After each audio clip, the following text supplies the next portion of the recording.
Today we'll do class 12th, chapter number 1, the last lesson, which is written by Alphonse Daudet. So, सबसे पहले we'll read about the author. Alfonso Daudet was a French novelist and short story writer. So, the last lesson is set in the days of the Franco Prussian War in 1870 to 1871, in which France was defeated by Prussia, led by Bismarck. So, let me tell you first that Franco is France and Prussia is Germany.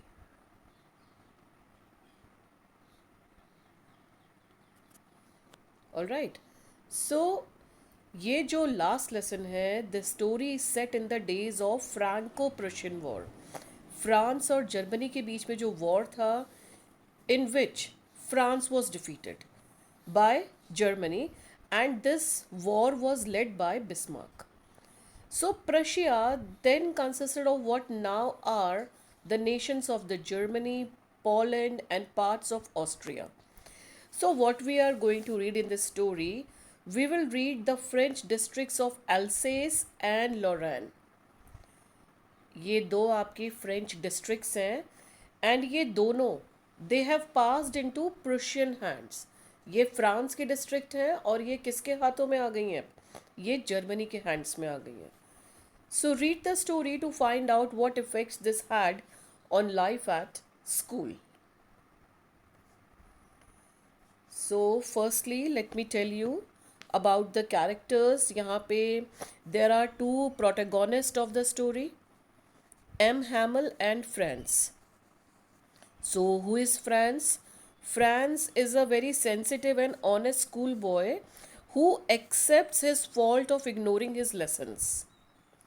And who is M. Hamel?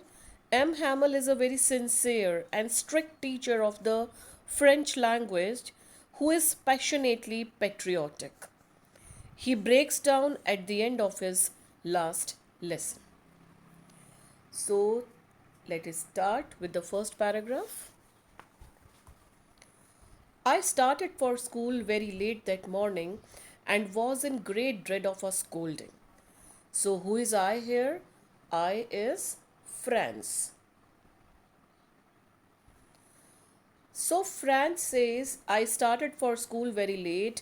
उस दिन जो है मैं काफ़ी late हो गया school के लिए मॉर्निंग में, और मुझे बहुत डर लग रहा था कि मुझे स्कोल्डिंग, मुझे डांट पिटेगी. Specially because M Hamel had said that he would question us on participles. और एक और रीज़न भी था क्योंकि इनके जो टीचर थे एम हैमल, जो कि एक फ्रेंच टीचर थे, उन्होंने क्या कहा था कि वो पार्टिसिपल्स के ऊपर हमसे क्वेश्चन करेंगे. And I did not know the first word about them. और मुझे तो पार्टिसिपल्स का एक वर्ड भी नहीं आता. For a moment I thought of running away and spending the day out of doors. अब एक बार को तो मैंने सोचा कि let's run away from here, school नहीं जाते और पूरा दिन जो है बाहर ही आउटडोर स्पेंड करते हैं. It was so warm, so bright, क्योंकि बाहर का जो वेदर था वो काफ़ी वार्म था, काफ़ी ब्राइट था. The birds were chirping at the edge of the woods. और बाहर जो है बर्ड्स की चिर्पिंग, चिर्पिंग यानी कि ची ची की जो साउंड होती है, वो भी बाहर जो है वुड्स में यानी कि फॉरेस्ट में या जहाँ पेड़ हैं वहाँ पर जो है बर्ड्स की भी आवाज़ आ रही थी. And in the open field back of the sawmill, the Prussian soldiers were drilling. अब यहाँ पर एक वर्ड आता है sawmill. Sawmill क्या होता है? Sawmill is a factory where trees are cut into pieces. एक ऐसी फैक्ट्री जहाँ पर कि लकड़ी को काटा जाता है. एंड ड्रिलिंग का मतलब होता है एक्सरसाइजिंग.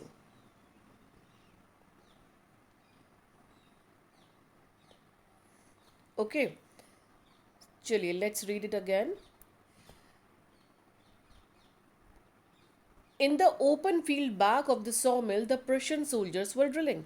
तो भाई उसका मन कर रहा था आउटडोर रहने का, फ्रांस का मन कर रहा था कि वो आउटडोर रहे, स्कूल ना जाए, क्यों? क्योंकि जो बर्ड्स थी they were chirping at the edge of the woods, और बाहर ओपन फील्ड में बैक ऑफ द सॉमिल, वो जो सॉमिल था उसके बैक साइड में जो प्रशियन सोल्जर्स थे वो एक्सरसाइज कर रहे थे. It was all much more tempting than the rule for participles.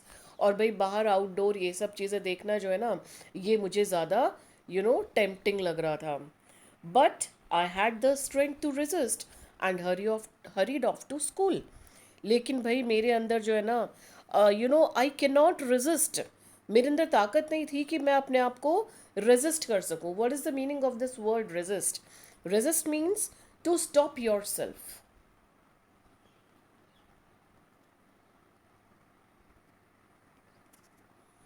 Okay, so he says, friends said that I had no, I have no strength to stop myself and I have to go to school. कोई दूसरा option था नहीं मेरे पास, तो मुझे school भागना पड़ा. So when I passed the town hall, there was a crowd in front of the bulletin board. Bulletin board क्या होता है? एक तरीके का बोर्ड होता है जिस पर कि न्यूज़ वगैरह जो भी नोटिस होता है वो लिखी जाती है. बुलेटिन मतलब न्यूज़. सो जब मैं टाउन हॉल की तरफ जा रहा था, now what is town hall here? Town hall is a government building.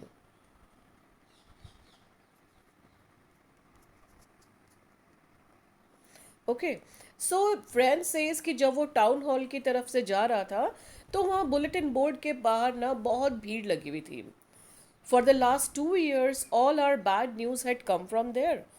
भाई पिछले 2 सालों से जो भी इनको, क्योंकि इनके यहाँ वॉर चल रहा था, ठीक है, तो पिछले 2 सालों से जितनी भी बैड न्यूज़ है ना वो हमें इसी बुलेटिन बोर्ड के थ्रू ही मिल रही थी.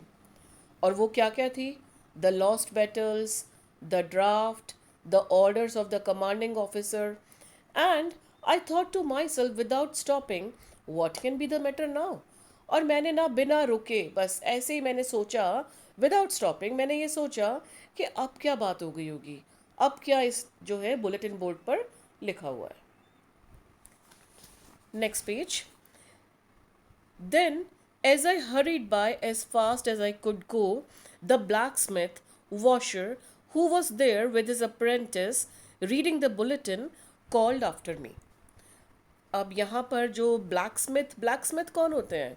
जो आयरन को मेल्ट करके जो है उससे कुछ चीज़ें बनाते हैं, सामान बनाते हैं, राइट. एंड अप्रेंटिस कौन होते हैं? Apprentice is a person who is a trainee, जो अभी ट्रेनिंग ले रहा है, जो ट्रेनी है, ठीक है. तो let's read it. So then as I hurried by as fast as I could go, उसके बाद में जल्दी जल्दी गया, जितनी जल्दी मैं चल सकता था.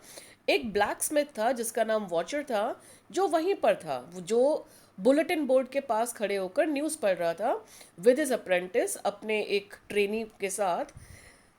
Reading the bulletin called after me, तो उसने मुझे पीछे से आवाज़ दी. Don't go so fast, bub. You will get to your school in plenty of time. अब क्या कहा उसने, वॉचर ने? देखो, एक तो यहाँ पर ये वर्ड आ गया बब. बब एक किसी भी किड को, किसी भी छोटे बच्चे को आप उसको निक नेम से बुला सकते हैं. सो दैट इज़ बब. सो उसने क्या कहा वॉचर ने? उसने कहा भाई इतनी जल्दी जाने की ज़रूरत नहीं है. You will get to your school in plenty of time. तुम्हारे पास बहुत टाइम है, आराम से चले जाना. Now I thought he was making fun of me and reached M. Hamill's little garden all out of breath. अब मुझे तो भाई लगा कि ये वो मेरा मजाक उड़ा रहा है. एंड मैं किसी तरह से एम हैमल का जो लिटिल गार्डन है, लिटिल गार्डन यानी कि उनका जो स्कूल था उसके आउटसाइड में एक गार्डन था, तो उनके गार्डन में मैं बिल्कुल आउट ऑफ ब्रेथ, बिल्कुल मैं भागते भागते जो है एटलीस्ट मैं उनके गार्डन तक पहुंच गया. Now, usually, when school began, there was a great bustle, which could be heard out in the street, the opening and closing of desks, lessons repeated in unison, very loud, with our hands over our ears to understand better, and the teacher's great ruler rapping on the table. अब यहाँ पे देखो, great बसल का मतलब क्या है? Great Bansal means a lot of noise made by many people. जब बहुत सारे लोग एक साथ मिलकर जो है आवाज़ शोर करते हैं, तो that is called great Bansal. And after this there is a word unison. Unison का मतलब होता है एट द सेम टाइम या together. At the same time या टुगेदर. ठीक है. And one more word is there, that is rapping. Rapping means hitting. चलिए let's understand it. So usually जब स्कूल स्टार्ट होता था तो बहुत ज़्यादा वहाँ पे आपको पता है जब भी आप स्कूल से जाते हैं तो स्कूल से कितनी आवाज़ें आती हैं. तो क्या होता था नॉर्मली वहाँ पर बहुत ज़्यादा आवाज़ें आती थी, बहुत ज़्यादा बच्चों की आवाज़ आती थी which could be heard out in the street. और इतनी आवाज़ आती थी कि आप स्ट्रीट तक उस आवाज़ को सुन सकते हैं. और वो आवाज़ें कैसी होती थी? The opening and closing of desk. ठीक है, डेस्क को खोलना बंद करना. Lessons repeated in unison. सब बच्चे एक साथ मिलके जो है लेसन्स को रिपीट करते थे very loud with our hands over our ears to understand better. और हम लोग जो है अपने हाथ अपने कानों पर रख लेते थे ताकि हम उस चीज़ को अच्छे से समझ पाएं. And the teachers great ruler rapping on the table. और भाई जो टीचर्स का जो रूलर होता था, जो स्केल होता था, वो उसको बार बार टेबल पर हिट करते थे. But now it was also still. लेकिन आज तो स्कूल का माहौल कुछ अजीब ही था. आज तो सब कुछ बिल्कुल शांति थी वहाँ पे. Everything was still. I had counted on the commotion to get to my desk without being seen, but of course, that day everything had to be as quiet as Sunday morning. अब भाई मुझे तो लगा था counted on का मतलब होता है डिपेंडेंट. डिपेंडेड. ओके. सो मैंने तो सोचा था कि मैं ना, कोमोशन क्या होता है? एक तरीके का शोर, है ना, कंफ्यूजन. तो मैंने तो सोचा था कि मैं ना, जैसे ही ये शोर हो रहा होगा ना क्लास में, तो मैं बिन विदाउट बीइंग सीन, कि मुझे कोई देखेगा नहीं और मैं चुपचाप जाके अपनी सीट पर बैठ जाऊंगा. लेकिन of course that day everything had to be as quiet as Sunday morning. लेकिन उस दिन तो ऐसा माहौल था स्कूल में, ऐसा लग रहा था कि संडे मॉर्निंग है. मतलब कोई आवाज़ ही नहीं थी. Through the window, I saw my classmates already in their places, and M. Hamill walking up and down with his terrible iron ruler under his arm. तो भाई मैंने विंडो से झांका, मैंने देखे मेरे क्लासमेट्स बैठे हुए हैं, ऑलरेडी अपनी जगह पर बैठे हुए हैं. और एम हैमल जो है वो अपना आयरन रूलर लेकर इधर से उधर, अंडर हिज आर्म, वो स्केल लेकर इधर से उधर वॉक कर रहे हैं. I had to open the door and go in before everybody. अब भाई मुझे तो जो है ना दरवाज़ा खोलना था, और मुझे जो है ना मतलब फटाफट जाके अपनी सीट पर बैठना था बस. You can imagine how I blushed and how frightened I was. अब भाई आप इमेजिन कर सकते हो कि मैं कितना ज़्यादा ब्लश था. ब्लश क्या होता है? Blush is when your face turn red due to shame. आपको शर्म आ रही है और आपका जो चेहरा है ना वो बिल्कुल लाल हो जाता है. That is called blush. अब भाई आप इमेजिन कर सकते हो कि मुझे कितनी ज़्यादा शर्म आ रही थी और मुझे कितना डर भी लग रहा था. But nothing happened. M Hamel saw me and said very kindly, go to your place quickly little Franz, we were beginning without you. लेकिन आज तो कुछ अजीब ही हुआ. पहले तो स्कूल का माहौल बिल्कुल अजीब था, बिल्कुल संडे मॉर्निंग लग रहा था. और जैसे ही मैं क्लास में गया ना, कुछ भी नहीं हुआ. एम हैमल जो हमारे टीचर हैं उन्होंने मुझे देखा और बहुत ही काइंड वॉइस में उन्होंने क्या कहा, go to your place quickly little friends. जाओ बेटा अपनी जगह पर जाकर बैठ जाओ, और हम तो तुम्हारे बिना ही जो है लेसन को स्टार्ट कर रहे थे. आई jumped over the bench and sat down at my desk. तो मैं फटाफट गया अपनी बेंच पर और अपने जो है डेस्क पर जाकर बैठ गया. Now not till then when I had got a little over my fright, did I see that our teacher had on his beautiful green coat. अब जैसे ही मैं अपनी सीट पर बैठा ना, तो मैंने क्या देखा, मैं अभी अपने डर से बाहर निकल ही रहा था कि मैं क्या देख रहा था कि आज हमारी टीचर ने बड़ा ब्यूटीफुल सा ग्रीन कोट पहना हुआ है. His frilled shirt and the little black silk cap, all embroidered, that he never wore except on inspection and prize days. तो भाई आज तो हमारे टीचर ने जो है क्या पहना था, एक ब्यूटीफुल ग्रीन कोट पहना था, एक फ्रिल्ड शर्ट पहनी थी, लिटिल ब्लैक सिल्क कैप पहना हुआ था, ऑल एम्ब्रॉयडर्ड। एंड वो कभी भी ना, मतलब इसको प्राइस डेज पर ही पहनते हैं। ऐसे स्पेशल कपड़े जो हैं वो या तो भाई इंस्पेक्शन हो रहा है आज स्कूल में, या फिर प्राइज वगैरह डिस्ट्रीब्यूट हो रहा है, तभी वो ये वाले एक अलग सी जो ड्रेस है वो पहनते थे।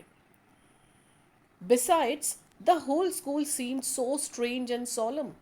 और आज तो स्कूल का कुछ माहौल ना कुछ मतलब अजीब ही था।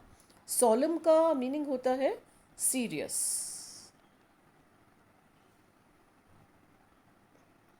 But the thing that surprised me most was to see on the back benches that were always empty the village people sitting quietly like ourselves. Old Hosser with his tree corner hat, the former mayor, the former postmaster, and several other besides. अब भाई देखो, एक और चीज़ उसको जो है बहुत ज़्यादा सरप्राइजिंग लगी। वो क्या थी कि बैक बेंच पे क्लास में जो है, क्लासरूम में बैक बेंच पर जो मतलब नॉर्मली खाली होती थी, उन पर आज विलेज के लोग बैठे हुए थे, चुपचाप बैठे हुए थे जैसे हम लोग बैठते थे। और वो कौन कौन थे? ओल्ड हॉसर था, ठीक है, उसने थ्री कॉर्नर्ड हैट पहना हुआ था।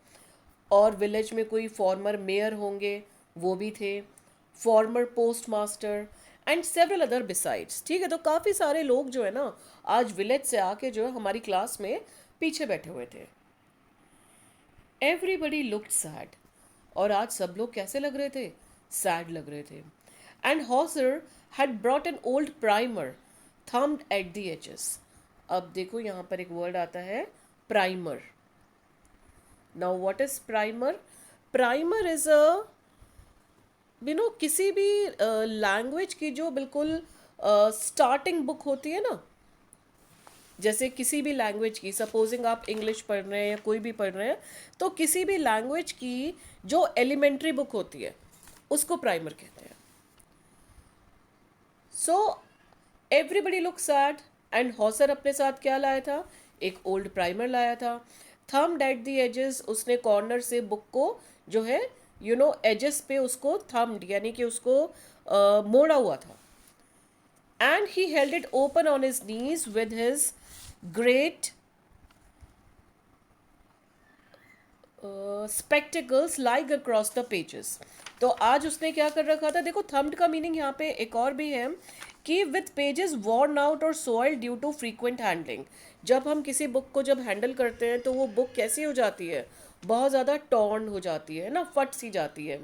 तो वो बुक कैसी थी? वो बहुत ओल्ड थी, और उसके कॉर्नर्स वगैरह सब एजेस पे कैसे थे? बिल्कुल बहुत ज़्यादा वॉर्न आउट थे। और उन्होंने क्या किया था हॉसर ने? उन्होंने उस बुक को अपनी नीज पर रखा था, अपने घुटनों पे रखा था, और अपने जो स्पेक्टिकल्स हैं, अपने जो ग्लासेस हैं, जो चश्मा है, वो उन्होंने उन पेजेस के ऊपर रखा हुआ था। While I was wondering about it all, M. Hamill mounted his chair and, in the same grave and gentle tone which he had used to me, said, "My children, this is the last lesson I shall give you." अब देखो यहाँ पर क्या कहा mister M हैमिल ने।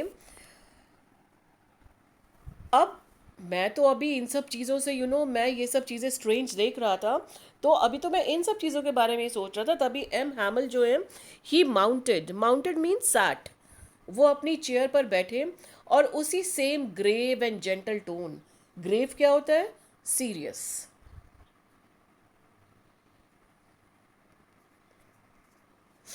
सो उसी grave और gentle tone में जो जिस तरह से वो बात करते थे, उन्होंने क्या कहा? My children, this is the last lesson I shell give you. तो आज हमारा ये क्या है? ये लास्ट लेसन है। क्यों? The order has come from Berlin to teach only German in the schools of Alsace and Lorraine. भाई देखो, वॉर चल रहा था फ्रांस और जर्मनी के बीच में, right? And France was defeated, okay. तो जर्मनी ने क्या किया था? उनके ऊपर उनको ऑक्यूपाई कर लिया था। तो अब ऑर्डर क्या आए थे? बर्लिन से क्या ऑर्डर आए थे कि अब आपको एल्सेस और लॉरेन, जो कि फ्रेंच डिस्ट्रिक्ट है, उसमें आपको क्या पढ़ाना है? उसमें स्कूल्स में आपको जर्मन पढ़ाना है। अब फ्रेंच नहीं पढ़ सकते हैं, अब आपको जर्मन पढ़नी है। तो उन्होंने क्या बताया, the new master comes tomorrow, भाई आपके जो टीचर हैं वो कल आ जाएंगे स्कूल में जो आपको जर्मन पढ़ाएंगे, and this is your last French lesson, I want you to be very attentive. तो भाई एम हैमल ने कहा कि आज ये आपका लास्ट फ्रेंच लेसन है और मैं चाहता हूँ कि आप बहुत ज़्यादा अटेंटिव होकर जो है इस लेसन को पढ़ें। What a thunder clap these words were to me. Thunder clap का मतलब क्या होता है, something you know very unexpected.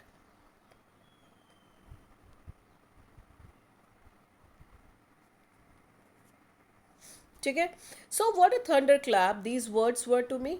तो उनके जो वर्ड्स थे एम हैमल के, वो बहुत ज़्यादा क्या थे, यू नो स्टार्टलिंग थे, बहुत ज़्यादा अनएक्सपेक्टेड थे मेरे लिए। Oh, the riches. That was what they had put up at the town hall.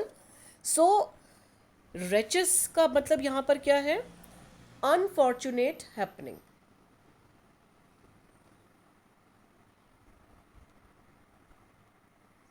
Unfortunate happening. ठीक है, सो अब यहाँ पर फ्रांस को याद आया, ओ तो ये था unfortunate happening, that was what they had put up at the town hall. तो शायद सब लोग यही न्यूज़ पढ़ रहे थे बुलेटिन बोर्ड पर जब वो स्कूल की तरफ आ रहा था। My last French lesson. Why? I hardly knew how to write. I should never learn anymore. I must stop there. Then, oh, how sorry I was for not learning my lessons, for seeking birds' eggs, or going sliding on the Saar. अब देखो यहाँ पर France को काफ़ी regret हो रहा है। अब वो कह रहा है आज मेरा लास्ट फ्रेंच लेसन है। क्यों? मुझे तो अभी लिखना भी नहीं आता और मैं अब आगे सीख भी नहीं पाऊंगा इसको। और हाउ सॉरी आई वॉज, और मुझे तो बहुत मतलब दुख हो रहा है कि मैंने अभी तक अपने कोई भी लेसन्स को मैंने सीखा ही नहीं। मैं या तो क्या करने जाता था, मैं बर्ड्स एग्स के लिए जो है मतलब ढूंढने जाता था, जब स्कूल में पढ़ाया जाता था तो मेरा दिमाग कहाँ रहता था, I go for seeking birds eggs और going sliding on the Saar. या फिर मैं क्या करता था, मैं सार जो नदी है, सार क्या है बेटा, सार is a river which passes through France. ठीक है, ये एक नदी का नाम है। तो वो क्या करता था, या तो फिर वो सार रिवर के पास जो है he go for sliding. My books, that had seemed such a nuisance a while ago, so heavy to carry, my grammar and my history of the saints, were old friends now that I couldn't give up. अब देखो उसको कितना मतलब regret हो रहा है उसको, वो ये कह रहा है कि मेरी बुक्स जो मुझे पहले क्या लगती थी, एक न्यूसेंस लगती थी, एक बर्डन लगती थी। ठीक है, अभी कुछ टाइम पहले ही मुझे अपनी बुक्स कैसी लगती थी, बर्डन लगती थी। सो हैवी टू कैरी, इतनी हैवी लगती थी मतलब कि मुझे मतलब कैरी नहीं हो पाती थी मुझसे। My grammar, my history of the saints were old friends now that I couldn't give up. और अब तो ये बुक्स मुझे कैसी लग रही हैं, जैसे कि कोई मेरी ये ओल्ड फ्रेंड है और अब मैं इनको नहीं छोड़ सकता। एंड एम हैमल टू, और यही मुझे मतलब फीलिंग मुझे एम हैमल के लिए भी आ रही है। The idea that he was going away, that I should never see him again, made me forget all about his ruler and how cranky he was. अब यही फीलिंग एम हैमल के लिए भी है, ये सोच कि भाई वो यहाँ से कल चले जाएंगे, मैं उनको कभी देख नहीं पाऊँगा। तो मुझे ना वो कितने ज़्यादा मतलब हमें मारते थे, रूलर का यूज़ करते थे, या कितने ज़्यादा वो क्रैंकी थे। क्रैंकी क्या होता है, short tempered.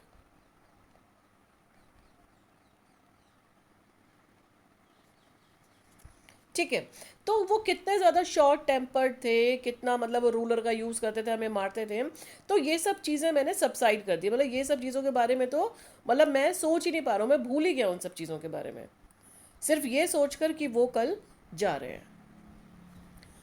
Poor man, it was in honour of this last lesson that he had put on his fine Sunday clothes. बेचारे मिस्टर एम हैमल, इसी लास्ट लेसन के ऑनर के लिए ही आज उन्होंने संडे क्लोथ्स पहने हैं। संडे क्लोथ्स क्या होते हैं? अ पर्सनस बेस्ट और न्यूएस्ट क्लोथ्स। किसी भी पर्सन के जो बेस्ट और जो सबसे न्यू क्लोथ्स होते हैं उसको संडे क्लोथ्स कहते हैं। तो यहाँ पे फ्रांस कह रहा है कि बेचारा मिस्टर एम हैमल, और ये मतलब ये लास्ट लेसन को ऑनर करने के लिए ही आज उन्होंने संडे क्लोथ्स पहने हैं। And now I understood why the old men of the village were sitting there in the back of the room. और हाँ, अब मुझे ये बात समझ में आ गई कि मेरी क्लासरूम में आज विलेज के लोग क्यों बैठे हुए थे पीछे। It was because they were sorry too that they had not gone to school more. अब उनको भी दुख था कि वो जो है स्कूल मतलब आए ही नहीं कभी, मतलब उन्होंने कभी पढ़ने की कोशिश ही नहीं की। It was their way of thanking our master for his 40 years of faithful service and of showing their respect for the country that was theirs no more. और ये उन लोगों का, उन विलेज पर्सन्स का ये एक तरीका था कि वो हमारे मास्टर एम हैमल को थैंक यू करना चाहते थे उनकी 40 इयर्स की जो फेथफुल सर्विस है उसके लिए। उनको अपना रिस्पेक्ट दिखा रहे थे फॉर द कंट्री, और वो हाँ अपने इस देश के लिए भी रिस्पेक्ट दिखा रहे थे, अब जो देश उनका नहीं है। सो बेटा this was the first part and the second part I will conclude in my next video. Thank you so much.